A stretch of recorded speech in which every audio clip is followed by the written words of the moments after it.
So in today's prayer of confession, the opening prayer here, we are going to say some things that relate to the book of Esther. The book of Esther is the scripture reading for today in this Sunday School Revisited series. Although I must admit that I'm not sure that the book of Esther really ever was covered to begin with in Sunday school. So maybe this is really just the book of Esther visited. And if you know the book of Esther, there are definitely some interesting connotations to the word visited in the book. So I want to give you, before we give this prayer, the basic outline of the story of Esther, so that this prayer of confession, and when Jory reads the individual little passage that we're going to use today, when she reads that, it will make more sense. So the book of Esther is set at a time in Israel's history after the Israelites have been released from exile in Babylon. So remember, the great exodus from Egypt, when the people were delivered from slavery, they were led out. God gave them the 10 Commandments on Mount Sinai. They wandered in the wilderness. They worshiped the golden calf. They wandered in the wilderness for 40 years. They ended up finally crossing over the River Jordan into the promised land. They went through many years with judges as their leader and God as their king. They demanded a king and God finally said, okay, I'll give you a king. Your king's going to put you in slavery, but I'll give you a king. They said, yeah, put us in slavery, great. And so the people got a king. The king, David, actually wasn't so bad, but then every king after that did not follow the ways of God. The northern kingdom of Israel fell because of its sinfulness. The southern kingdom of Judah lasted for another 130 years, and then it too fell, being overtaken by the Babylonians in the year 586. The Babylonian exile lasted for about 50 years when Cyrus the Persian overthrew the Babylonians and said, hey, what are all these Jews doing here in Babylon? And sent them home. But when he sent them home, he said, you may go home, but he didn't say you have to go home. And so a lot of the Jews remained in Babylon even after the exile was over. 50 years after that is when Ahasuerus, everybody say that with me. Ahasuerus, really, historically, we know him as King Xerxes. If you look in a book, the encyclopedia, you'll find it under the name Xerxes. But in the book of Esther, he's called Ahasuerus. And so I will get to say that name several times today. King Ahasuerus was the king of the Persians. And at this time, about the year, so I've gotten you to the year 475, the Persian Empire was the dominant empire in all the world. It was, scholars believe, the largest empire that had existed on earth up until that point. Some people estimate that 44% of the world's population was ruled by the Persian Empire and this king Ahasuerus. Now, Ahasuerus had a wife named Vashti. And Vashti, for unknown reasons, could be a bit uncooperative. Ahasuerus was throwing a giant party. Giant in that it had the leaders of all the 147 provinces across the earth that he commanded. And the party lasted for 6 months. So this was quite a blowout. Well, at some point in this party, Ahasuerus said that he wanted his wife, Vashti, to come and dance for the king. And Vashti said no. Now, you can imagine that Ahasuerus wasn't too happy about that. Ahasuerus was a male chauvinist pig. And he said that when I tell my wife to come, she has to come. And if she doesn't come, she will no longer be queen. And so indeed, that's exactly what happened. Vashti refused to come. Ahasuerus banished her from the empire, and she was never to be heard from again. So that leaves Ahasuerus in need of a new queen. And so what happens is Ahasuerus says, well, I should have the greatest queen in the world, right? And the greatest queen is obviously the most beautiful queen. Not a real deep person here. And so Ahasuerus says, so bring me all of the fair young virgins from throughout the empire, the fairest young virgins throughout the empire, and I will, let us say, try them out. And so all the fair young virgins from all over the empire come to the court of King Ahasuerus, and he has this giant harem. And he goes through the women one night at a time, or we don't know exactly how often it was, but he goes through the women one night at a time, and in the 4th year of doing this, he comes across this young maiden named Esther. And Esther, it seems, pleases the king in a way that no one else had. And so Esther becomes the queen of the largest empire on the earth. Now, Esther does not tell anyone that she is also a Jew. Now, at this point in history, the word Jew is beginning to carry the meaning that we think of it having today. It is part of an ethnic people, a people who are part of an ethnic and a religious tradition. Before the exile in Babylon, it was really only appropriate to talk about the Israelites. But now that the Israelites don't have a land or a leader of their own, the ethnic and religious identity becomes paramount. And so that's when they become known as a people group rather than a nation. And so we call that people group the Jews. Esther was a Jew, although she didn't tell anyone this. Now, Esther was an orphan, actually, and she was raised by her cousin, who basically functions as an uncle or caretaker, named Mordecai. And Mordecai tells her, don't tell the king that you're a Jew, because he will not accept you. And indeed, she doesn't. She becomes queen. But Mordecai has an enemy, and an enemy named Haman. So if you knew the story of Esther, you would be booing right now, because Haman is a bad guy. And when the Jews to this day celebrate the festival of Purim, they read the story of Esther, and every time they say the name Haman, the people go, boo, hiss, and they do this in worship, and it's a lot of fun. So Haman and Mordecai have a fight, basically. Haman is the right-hand man to the king, and he tells the king, look, I've got this guy and his people, and they're big troublemakers, and I just really want to kill them all. And the king, being the shallow idiot that he is, says, oh, sure, go ahead, Haman, do what you want. And so Haman sets a date in the future, 3 months in the future, and says, on this date, all of you other Persians throughout the empire, you are to attack any Jews that live near you, and we will wipe out the entire people from the face of the earth. Of course, it begins to sound scarily like the Nazi effort of World War II at this point. Well, Mordecai realizes that his only chance of avoiding this genocide is for Esther to change the mind of her husband, the king. But you are only allowed to go talk to the king if the king calls you, or specifically, as it says in the Bible, if he holds his golden staff so that you may enter. And Esther has not been called in to the king for over 30 days. And she doesn't know when she's going to get a chance to talk to the king again.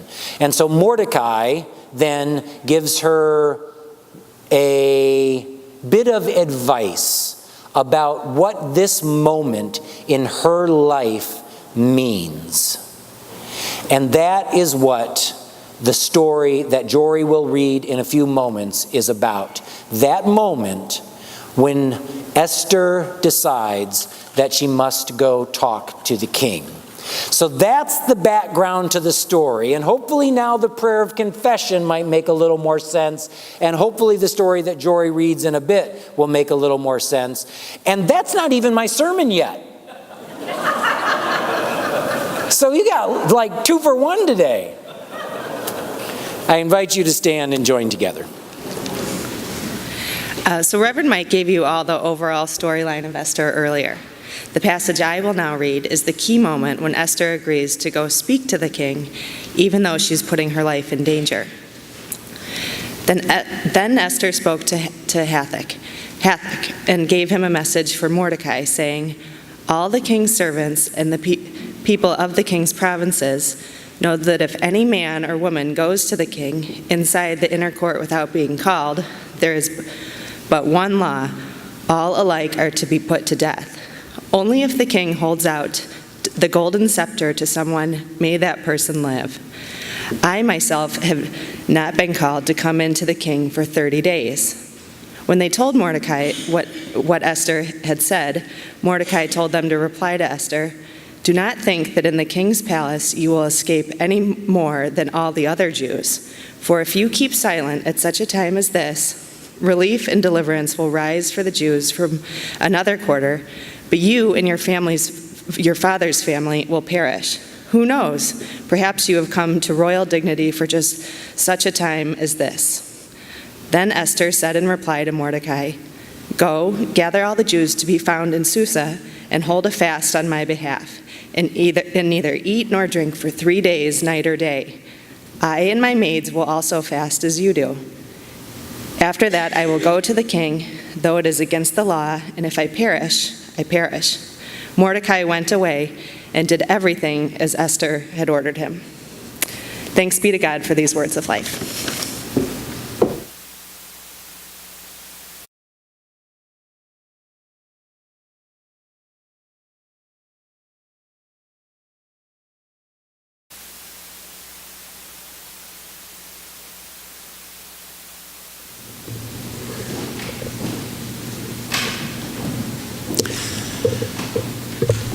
So it takes you by surprise. You get a phone call.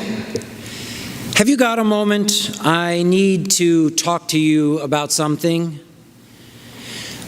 You can tell by the tone of the voice that this is something different, something serious, something probably disturbing. You say, "Yes, of course. What's up?" Your heart misses a beat as you hear the story unfold because you feel the intensity of the moment. Within a few seconds of what you hear, a new reality is dawning upon you. Something deep down in your stomach starts to tell you, this conversation is going to alter the rest of my life. This news affects me in a different way than it affects anyone else. That's the kind of moment that I imagine it was like when Esther got a message from her cousin and caretaker Mordecai. They were living in Susa, which was one of the 4 capitals of the broad Persian Empire that I talked about earlier. It was, at this point, 475 years before Jesus.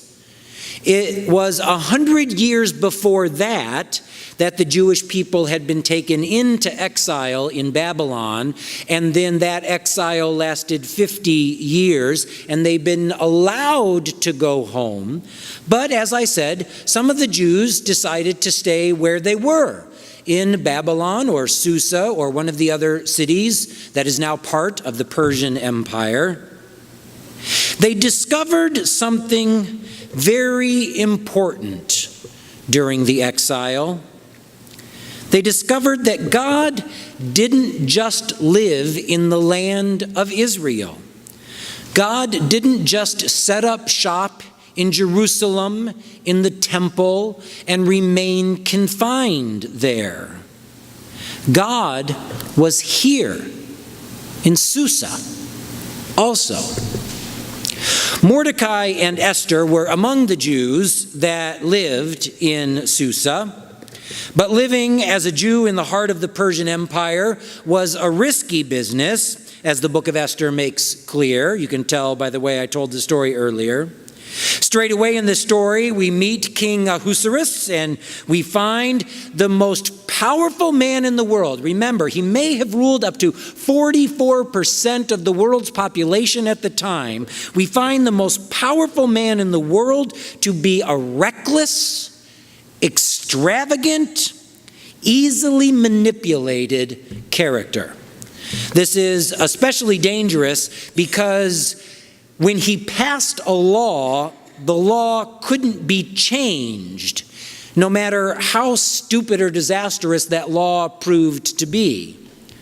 The king is so absent-minded that even when Mordecai saves his life, and we hear that story early in the book, the king forgets all about it and doesn't even say thank you.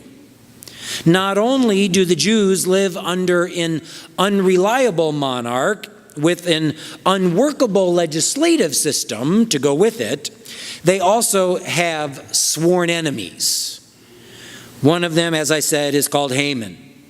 Haman and Mordecai despise each other for reasons that probably go back hundreds of years, sort of a Hatfield and McCoy's kind of thing. And when Haman rises to the post of prime minister in Ahasuerus' cabinet, Mordecai grates at him so much that Haman manipulates Ahasuerus into issuing a decree that will wipe out all of the Jews in the empire, including those who live in the old homeland of Israel. So the king's decree threatens to eliminate the Jews from history altogether. Now, there's only one faint hope for the Jews. One tiny thread holding them up from this abyss of annihilation. 5 years before the passing of the decree, Mordecai's cousin and adopted daughter, Esther, without revealing her ethnic identity, as I said, had joined the king's harem, undergoing this long preparation time while she waited for her turn. Ahasuerus then liked her so much that he made her the queen, but becoming queen didn't give Esther the intimacy with the king that one might imagine. This wasn't a modern egalitarian relationship. Ahasuerus still kept his harem, and no one even got to come and talk to the king unless they took his fancy and he waved his golden scepter at them. Now, the symbolic significance of the golden scepter is something I'm going to leave to your imagination. Let's just say that the Bible has a broad and sometimes sexual sense of humor that the literalists rarely give it credit for. But if you had approached the king without him waving his golden scepter at you, you would be put to death, even if you were Esther the queen. So this is the context for Mordecai's conversation with Esther that we heard Jory read earlier. Esther, despite being queen, is so isolated that she doesn't even know that she and all the Jews are due to be exterminated in 3 months' time. Mordecai informs her about this catastrophic decree. He somehow omits to tell her that the decree came about because of his own mindless stubbornness and his agitation of Haman. But Mordecai does say, "Look, Esther, you're the only one who can do something about this and save our people." Now you can feel Esther's stomach muscles tightening and her breath getting short when she hears this message, and she tries to escape from it. But don't you realize that if I approach the king without him waving the royal scepter at me, then I will be killed? Mordecai says coolly, what makes you think you're going to survive this massacre? Being queen isn't going to save you. If you keep silence and do nothing at this moment, God will eventually turn this whole thing around, and his chosen people won't be utterly annihilated. But it'll be too late for you, and maybe for me. Maybe this was exactly why you became queen. You thought it was to save yourself, but maybe God thought it was to save Israel. Maybe God put you here for exactly this moment, for just such a time as this. So what does Esther do then at this decisive moment? She stops denying. She stops making excuses. She stops ignoring reality. She stops running away. And in the flash of an eye, she grows up. She resolves that she'll face up to her responsibility and face the king to go into him, scepter or no. She recognizes that what she must do has to include disclosing her true identity as a Jew. She takes stock of the realities of her situation and says simply, if I perish, I perish. Esther goes to the heart of the empire. This massive empire over all the earth. She goes to the heart of the empire to save the Jewish people. She becomes a Christ, an anointed one for this purpose. Esther, as the story continues, does save her people. She does so because she's stirred to act out of extraordinary fortitude and courage. She does so because she strings Ahasuerus along until he's this sort of manipulatable putty in her seductive hands. She does so because of a benevolent turn of events that have to do with the king's dreams and his insomnia. And she does so because Haman's outsized ego and his hostility to Mordecai obscure Haman's own political judgment, and he oversteps his place. In other words, for Esther to accomplish this feat, it requires a mixture of courage and charm and contrivance and luck. The king then issues a new decree that enables the Jews to live another day. Now, the story teaches us a number of general lessons, right? It teaches us that life under arbitrary authority is dangerous for everybody, especially for women and minority groups who do not have the power of the ruling body. It teaches us that power's not simply an all or nothing thing. Esther is queen of the empire.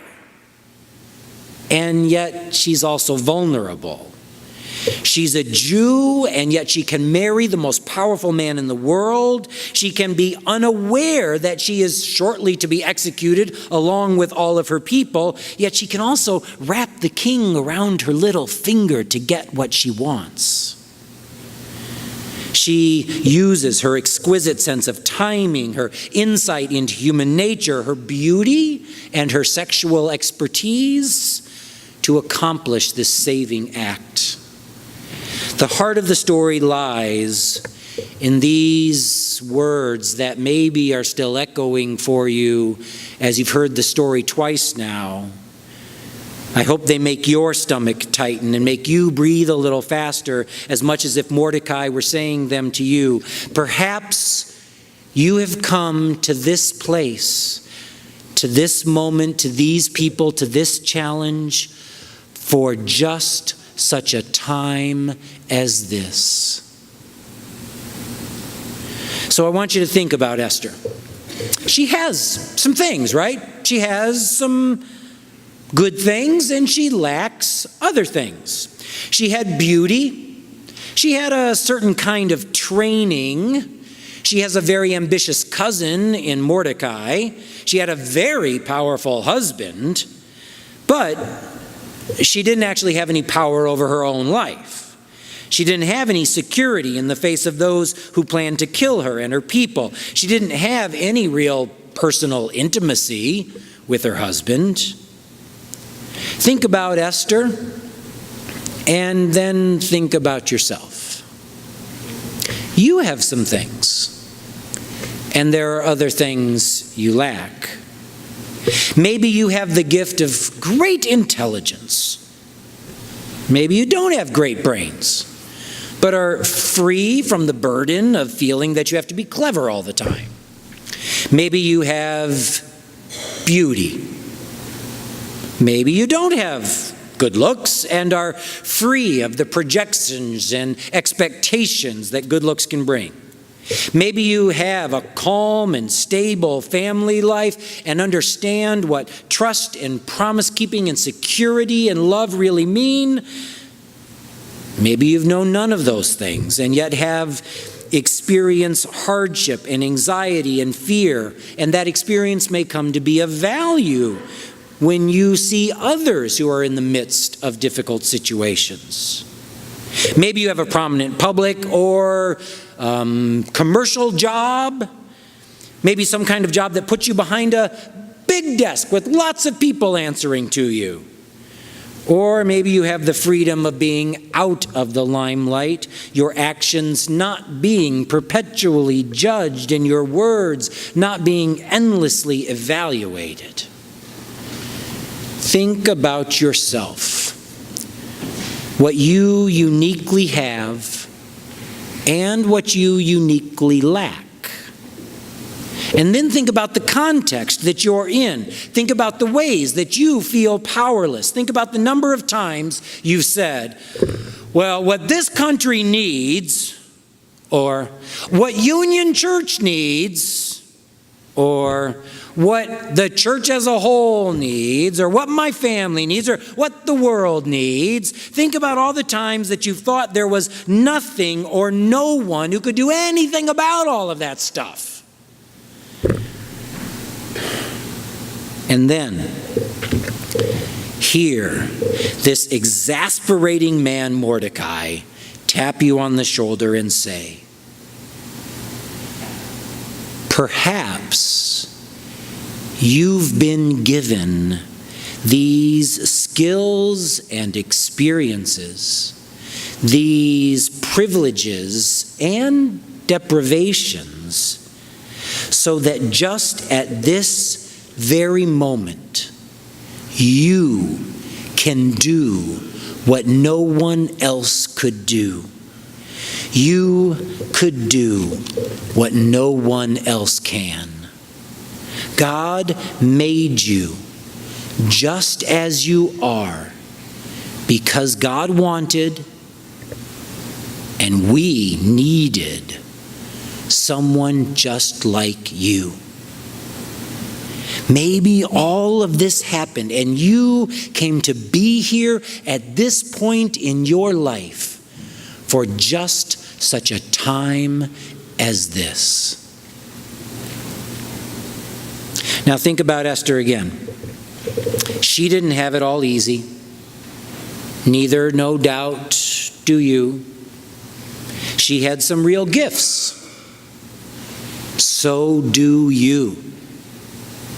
She embarked on a long period of training and preparation in this 4 years of waiting, the final purpose of which, for most of the time, she didn't really even understand what was going on.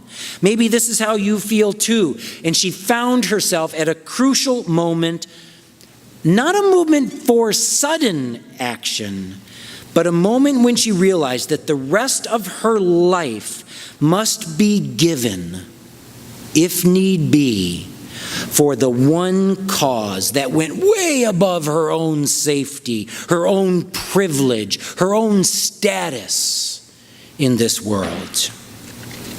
Esther went through what you can call a moment of conversion.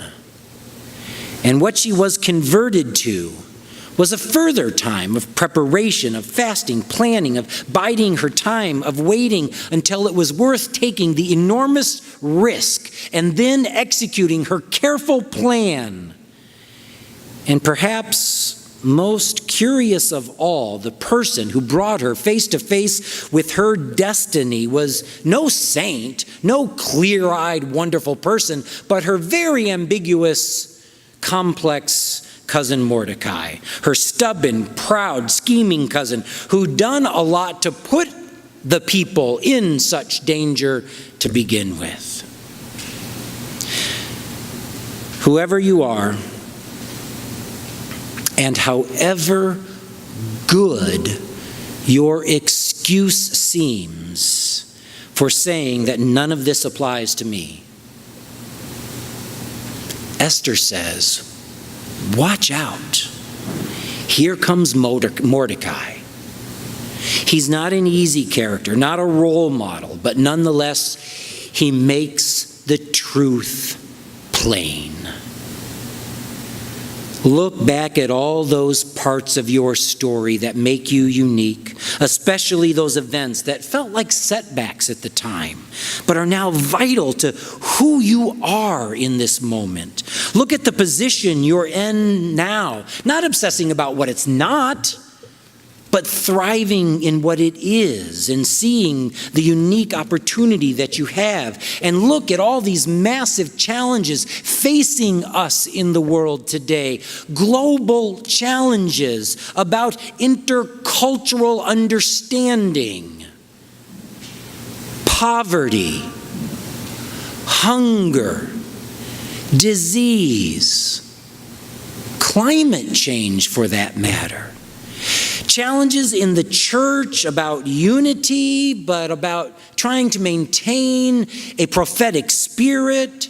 Social challenges about austerity and unemployment and, a messed up banking system and homelessness and immigration, all of it. Perhaps God has put you right here, right now, for just such a time as this. Esther listened. Without Esther, we wouldn't be here. Because without Esther, the Jews would have been annihilated and there never would have been a Jesus Christ. So will you listen? Will you do what Esther did? Realize the reality of your situation. Seek all the help you need from others. Plan carefully, devote yourself to God, and put yourself in the care of God. Has God put you right here, right now, for just such a time as this? In the name of the Father, Son, and Holy Spirit. Amen.